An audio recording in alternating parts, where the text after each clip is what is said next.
الله وبركاته. إن الحمد لله والصلاة والسلام على رسول الله وعلى آله وأصحابه أجمعين. أما بعد، قال الله تعالى في كلامه المجيد وفرقانه الحميد: أعوذ بالله من الشيطان الرجيم. بسم الله الرحمن الرحيم.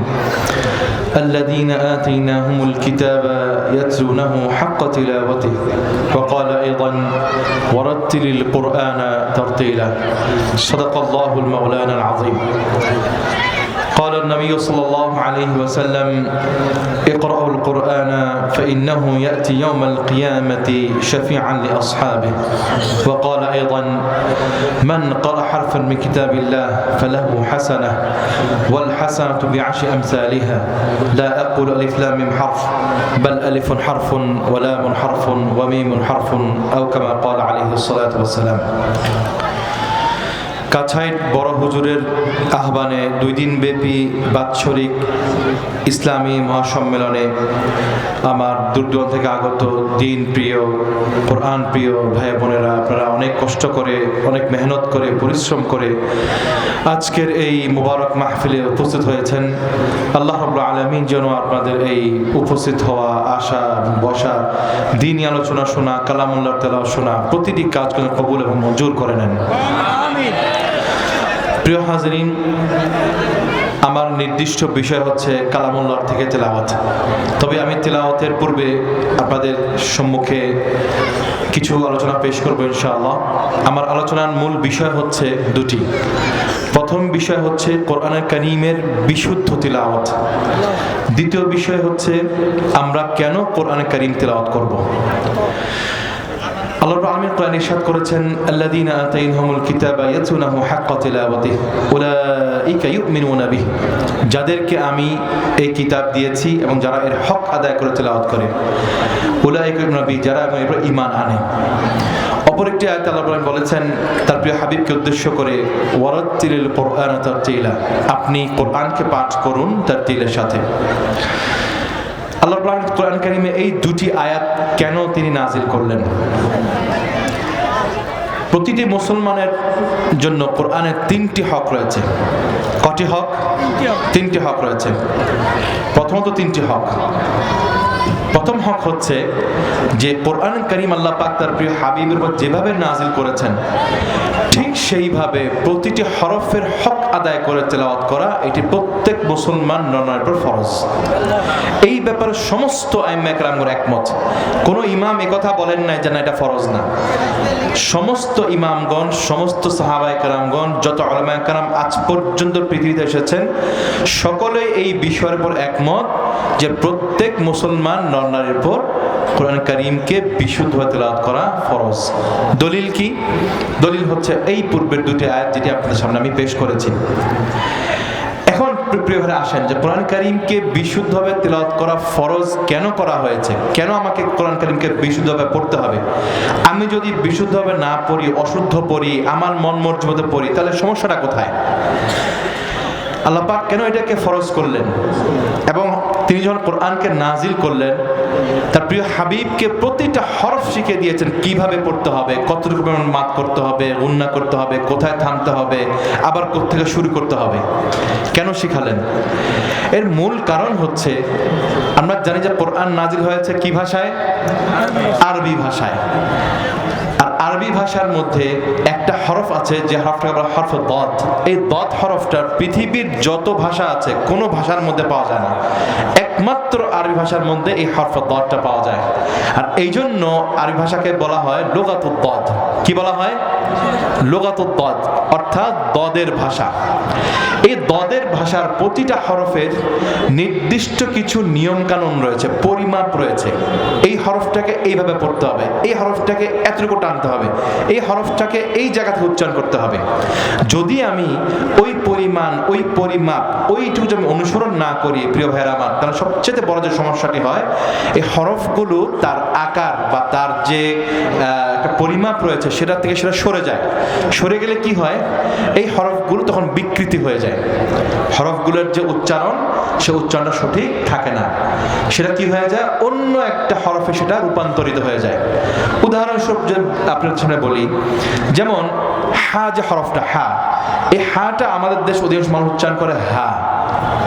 আমি সূরা ইখলাসের একটি আয়াত আপনার সামনে পড়ি। এখানে তো সূরা ইখলাসের হাফেজ তো সবাই আছেন না? হ্যাঁ, সবাই তো সূরা ইখলাসের হাফেজ নাকি? না, অনেকে সন্দেহ আছে নাকি কারোর মধ্যে? সূরা ইখলাস পারেন না এরকম কেউ আছেন? সবাই তো পারেন। সূরা ইখলাস কোনটা? কুল হুয়াল্লাহু আহাদ, এটা তো পারেন সবাই নাকি? এটার হাফেজ তো সবাই, মাশাআল্লাহ। আচ্ছা, কুল হুয়াল্লাহু আহাদ, বলুন আল্লাহ এক এবং অদ্বিতীয়। এখানে প্রথম হরফটা কি আসছে? কফ, কাফ না, কফ। আচ্ছা, এখন আমাদের দেশের অধিকাংশ সাধারণ মানুষ তারা কি করেন জানেন? এভাবে পড়েন, কুল হুয়াল্লাহু আহাদ। কি পড়ে? কুল হুয়াল্লাহু আহাদ। বলেন তো প্রিয় ভাইরা আমার, কোথায় আল্লাহ পাক বলেছেন কুল হুয়াল্লাহু আহাদ, আপনি পড়ছেন কুল হুয়াল্লাহু আহাদ। আচ্ছা, কুল শব্দের অর্থ কি? কুল শব্দের অর্থ আপনি খান বা বলুন বা বলো। আচ্ছা, আল্লাহ পাক বলতেছেন বলুন আপনি এক এবং অদ্বিতীয়। আর আমি যদি কাফ দিয়ে পড়ি কুল, এর অর্থ দাঁড়ায় খাও বা খান। তাহলে আমি যদি যখন কাফ দিয়ে পড়ছি তখন এখানে অর্থটা কি আসছে? অর্থটা আসতেছে খাও বা খান, আল্লাহ এক অদ্বিতীয়। আচ্ছা বলেন তো, অর্থের মধ্যে পরিবর্তন আসলো? আসছে না? কেন আসছে? শুধুমাত্র একটা হরফের পরিবর্তনের কারণে পুরো অর্থের মধ্যে কি চলে আসছে? পুরোপুরি পার্থক্য চলে আসছে, যেটা আল্লাহ পাক এখানে উদ্দেশ্য করেন নাই। আল্লাহ পাক উদ্দেশ্য করেছেন, বলতে চেয়েছেন, তার প্রিয় হাবিবকে বলেছেন আপনি বলুন আল্লাহ এক এবং কি অদ্বিতীয়। আমরা পড়ছি খাও বা খান, আল্লাহ এক অদ্বিতীয়। এরপর আসেন আহাদ। আহাদ হচ্ছে এক। আমরা পড়ছি আহাদ। আহাদ নামে কোনো শব্দ আরবির মধ্যে নাই। আহাদ মানে কোন শব্দ আপনার মধ্যে নাই। এখন প্রিয় ভাইরা, আপনি একবার চিন্তা করেন, সূরা ফাতিহার আল থেকে, হামজা থেকে নিয়ে সূরা নাসের সিন পর্যন্ত এই সম্পূর্ণ কোরআনের 30 পারা যখন আমি পড়ছি, আমার পড়া কতটুকু শুদ্ধ হচ্ছে আমার নিজেকে আমি একটু প্রশ্ন করি। প্রিয় ভাইরা আমার, রাসূল বলেছেন আফযালুল ইবাদাতি তিলাওয়াতুল কোরআন। নফল ইবাদতের মধ্যে সর্বোত্তম ইবাদত হচ্ছে কি? কোরআন কারীমের তিলাওয়াত করা। আরেকটা ইবাদত হচ্ছে গুরুত্বপূর্ণ, যেটা ফরজ ইবাদত, সেটা হচ্ছে কি? নামাজ। আর এই নামাজ বিশুদ্ধ হওয়ার জন্য সবচাইতে গুরুত্বপূর্ণ হচ্ছে আপনার তিলাওয়াত শুদ্ধ হওয়া।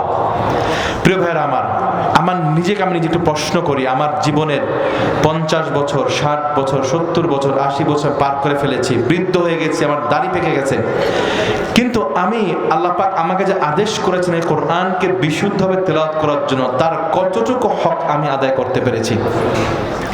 প্রিয় ভাইরা, কাল কিয়ামতের মাঠে যখন আমার রব যখন আপনাকে জিজ্ঞেস করবেন, প্রশ্ন করবেন যে ওহে আব্দুর রহমান বা আব্দুল্লাহ, আমি কোরআনকে নাজিল করেছি তোমার জন্য, এটাকে তার হক আদায় করে তেলাওয়াত করার জন্য, তাহলে তুমি কতটুকু এর হক আদায় করে তুমি তেলাওয়াত করেছো? আপনি তখন কি উত্তর দিবেন? কোন উত্তর কি থাকবে আপনার কাছে? প্রিয় ভাইরা, থাকবে না। এই জন্য প্রিয় ভাইরা, এই জন্য সমস্ত আইমায়ে কেরামগণ, মাশাআল্লাহ, প্রিয় ভাইরা, এই জন্য সমস্ত ইমামগণ এই কথার উপর একমত পোষণ করেছেন যে কোরআনে কারীমকে তার হক আদায় করে বিশুদ্ধভাবে তেলাওয়াত করা ফরজ। দ্বিতীয় হক হচ্ছে কোরআনের অর্থ বোঝা, কোরআনকে বোঝা।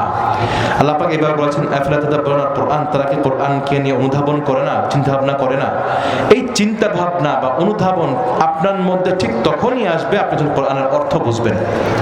এই জন্য প্রিয় ভাইরা, একজন মুসলমানের জন্য কোরআনের অর্থ বোঝাটা অত্যন্ত জরুরি। কারণ আল্লাহ পাক কি বলেছেন, এই কোরআনে কেন নাজিল করেছেন, আপনার জন্য একটা পূর্ণ জীবন বিধান এটা নাজিল করেছেন। এটা শুধু আপনি পড়ে গেলেন, সওয়াব অর্জন করলেন, কিন্তু আল্লাহ পাক কি বলেছেন সেটা আপনি বুঝতে পারছেন না, তাহলে এটার পরিপূর্ণতা পেল না। এই জন্য পরিপূর্ণতা পাওয়ার জন্য আপনাকে অর্থ বুঝতে হবে। আর প্রিয় ভাইরা, বর্তমান জামানায় কোরআন বোঝা খুবই সহজ। একসময় খুব কঠিন ছিল, যে মাদ্রাসায় যাওয়া লাগতো, আপনার তাফসীর পড়তে হতো বা আরবি গ্রামার পড়তে হতো, নাহু সরফ পড়তে হতো, এগুলো না পড়লে কোরআন বোঝা যেত না, কিন্তু বর্তমান জামানায় খুবই সহজ। কিভাবে সেটা? আপনাদের প্রত্যেকের হাতে স্মার্টফোন আছে না? আছে তো নাকি? আচ্ছা, স্মার্টফোন যাদের হাতে আছে তারা যদি প্লে স্টোরে যান, তারা এখানে দেখতে পাবেন তাফসীরের, বাংলা তাফসীরের অসংখ্য এখানে অ্যাপস রয়েছে। আপনি যে কোনো একটা অ্যাপস নামিয়ে নেন, দেখবেন যে একদিকে রয়েছে পুরো কোরআনের একটি পৃষ্ঠা, অপর দিকে রয়েছে পুরো ওই পৃষ্ঠার বাংলা অর্থ, এবং নিচে রয়েছে এর পূর্ণ তাফসীর। তাহলে বলেন তো বর্তমান এই তাফসীর পড়া বা বাংলা পড়া সহজ কিনা? শুধু দরকার আপনার একটু সদিচ্ছা। এই জন্য প্রিয় ভাইরা, আমি আপনাদের সাথে বিনয়ের সাথে অনুরোধ করব যে আসেন আমরা আমাদের এই স্মার্টফোনগুলোকে আমরা দিনের জন্য কাজে লাগাই। আজকেই এই মাহফিল থেকে আমরা গিয়ে প্রত্যেকে আমাদের নিজ নিজ স্মার্টফোনের মধ্যে অন্তত একটা বাংলা কোরআন শরীফের অর্থ আমরা ইনশাআল্লাহ নামিয়ে নিব ইনশাআল্লাহ। 3 নম্বর হক হচ্ছে কোরআনের এর উপর পরিপূর্ণ আমল করা। পরিপূর্ণ আমল করা, কিছু করলাম কিছু ছাড়লাম, আমার যেটা ভালো লাগে মনে সেটা অনুসরণ করলাম, যেটা ভালো লাগে সেটা ছেড়ে দিলাম। কোরআন এই জন্য নাজিল হয় নাই। প্রিয় ভাই, জন্য কোরআনের 3 নম্বর হক হচ্ছে পরিপূর্ণের উপর আমল করা। দ্বিতীয় বিষয় হচ্ছে প্রিয় ভাইরা, যে আপনাদেরকে বলেছি যে কোরআনের যে বিশুদ্ধতা। দ্বিতীয় কেন আমরা কোরআন পড়ব? আল্লাহ রাসূল বলেছেন ইকরাউল কোরআন ফাইন্নাহু ইয়াতি ইয়াউমাল কিয়ামাতি শাফিআন লিআসহাবিহি। আচ্ছা বলেন তো প্রিয় ভাইরা, আমরা জান্নাতে যেতে কে কে চাই? একটু হাত তোলেন তো দেখি। আল্লাহ যেন এই হাতগুলো জান্নাতের জন্য কবুল মঞ্জুর করেন। প্রিয় ভাইরা, জান্নাতে যাওয়ার জন্য কিছু কাজ আপনাকে করতে হবে। আল্লাহ পাক আপনাকে এমনি এমনি জান্নাতে দিবেন না। তার মধ্যে অন্যতম হচ্ছে কোরআন কারীমের অধিক তেলাওয়াত। আল্লাহ পাক কি বলেন? আল্লাহ রাসূল বলেছেন ইকরাউল কোরআন ফাইন্নাহু ইয়াতি ইয়াউমাল কিয়ামাতি শাফিআন লিআসহাবিহি। তো তোমরা বেশি বেশি কোরআন পড়ো, বেশি বেশি কোরআন পড়ো। কেন না? ফাইন্নাহু ইয়াতি ইয়াউমাল কিয়ামাতি শাফিআন লিআসহাবিহি। কেন না এই কোরআনটা ওই কিয়ামতের ভয়ঙ্কর দিনে, কঠিন দিবসে তার জন্য শাফাআত করবে। সুবহানাল্লাহ। কিয়ামতের ওই কঠিন দিবসে 3টা জিনিস আপনার জন্য শাফাআত করবে। 3টা বিষয় কি কি? আল্লাহ রাসূল আপনার জন্য শাফাআত করবেন, এই কোরআন আপনার জন্য শাফাআত করবেন, এবং কাবা আপনার জন্য শাফাআত করবেন। তো যেই কোরআন আপনার জন্য শাফাআত করবেন কাল কিয়ামতের মাঠে, তো সেই কোরআনকে আপনার বন্ধু বানানো উচিত কি উচিত না? উচিত। রাসূল বলেছেন মান ক্বারা হারফান মিন কিতাবিল্লাহ ফালাহু হাসানাহ ওয়াল হাসানাতু বিআশরি আমসালিহা লা আকুল আলিফ লাম মিম হারফ বাল আলিফুন হারফুন ওয়া লামুন হারফুন ওয়া মিমুন হারফুন আও কামা ক্বালা আলাইহিস সালাতু ওয়াস সালাম। কোন মানুষ যদি কোরআনের একটা হরফ তেলাওয়াত করে, তার পুরস্কার স্বরূপ আল্লাহ রাব্বুল আলামিন তার আমলনামার মধ্যে একটা হাসানা বা একটা নেকি দান করবেন। ওয়াল হাসানাতু বিআশরি আমসালিহা, আর ওই একটা নেকি অধিক হারে দ্বিগুণ হয়ে সেটা 10-এ রূপান্তরিত হবে। সুবহানাল্লাহ। এর অর্থ কি? এর অর্থ আল্লাহ রাসূল বলতে চেয়েছেন, কোন মানুষ যদি কোরআনের একটা হরফ, খুব বেশি না, জাস্ট একটা হরফ যদি তেলাওয়াত করে, তাহলে পুরস্কার স্বরূপ আল্লাহ রাব্বুল আলামিন তার আমলনামার মধ্যে 10টা নেকি জমা করবেন। সুবহানাল্লাহ। আচ্ছা প্রিয় ভাই, বলেন তো ইতিপূর্বে যত আসমানি কিতাব আসছে, সে তাওরাত বলি, জাবুর বলি, ইনজিল বলি, বা যত আসমানি সুহুফ আসছে, কোন আসমানি কিতাব বা আসমানি সুহুফের ক্ষেত্রে আল্লাহর তরফ থেকে এই ধরনের ঘোষণা কি ছিল যে একটা হরফ উচ্চারণ করলে 10 নেকি? কখনোই ছিল না। শুধুমাত্র এই কোরআনের ক্ষেত্রে আল্লাহ পাকের তরফ থেকে এই পুরস্কারের ঘোষণা আসছে। কিন্তু আফসোসের বিষয় হচ্ছে, আমরা এত বড় একটা দামি গ্রন্থ আমরা পেয়েছি, কিন্তু এরপরও আমরা এর মূল্যায়ন, সঠিক মূল্যায়ন আমরা করছি না। আমরা কোরআন তেলাওয়াত করি না। আমরা আমাদের জীবন থেকে সময় চলে যাচ্ছে আমাদের, কারো 70 বছর পার করে ফেলেছি, কারো 80 বছর, 100 বছর।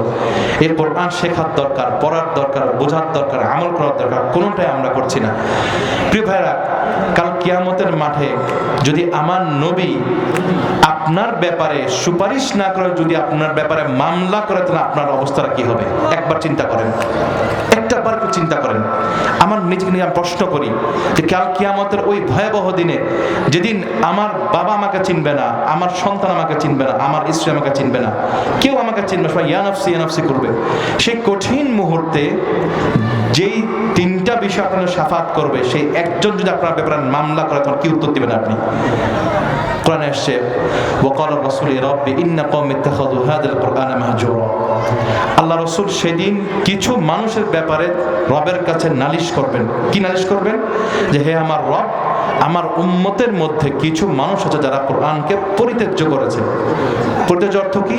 কোরআন নাজিল হয়েছে, তারা কোরআন পড়ে নাই, কোরআন বোঝার চেষ্টাও করে নাই, কোরআন আমলও করে নাই, তেলাওয়াত করে নাই, কিছুই করে নাই। একবার চিন্তা করেন প্রিয় ভাইরা, যদি আমার ওই হালত হয় ওই কঠিন মুহূর্তে, আমি কোথায় যাব? এই জন্য প্রিয় ভাইরা, আজকের এই মাহফিল থেকে আমি আপনাদের কাছে বিনয়ের সাথে অনুরোধ করছি, শুধু মাহফিলে আসলাম, ওলামা কেরামের সুন্দর আলোচনা শুনলাম, যেটা এটা এর মধ্যেই থেমে না থাকে, কিছু কথাকে আমরা আমাদের জীবনের পাথে হিসেবে গ্রহণ করি, আমাদের জীবনের সাথে এটাকে আমরা মিলিয়ে ফেলি। আসেন আমরা আজকের এই মাহফিল থেকে এই মেসেজটুকু অন্তত নিয়ে যাই যে আমি আমার বাকি জীবনটুকু আমি নিজে, আমার সন্তান সন্ততি, আমার পরিবার পরিজন সবাইকে এই কোরআন শেখাবো। কোরআন শেখানোর জন্য, বোঝানোর জন্য যত মেহনত দরকার, পরিশ্রম দরকার তা করব এবং পরিপূর্ণ করে আমল করবো ইনশাআল্লাহ। আল্লাহ প্রত্যেকের সেই তৌফিক দান করবো।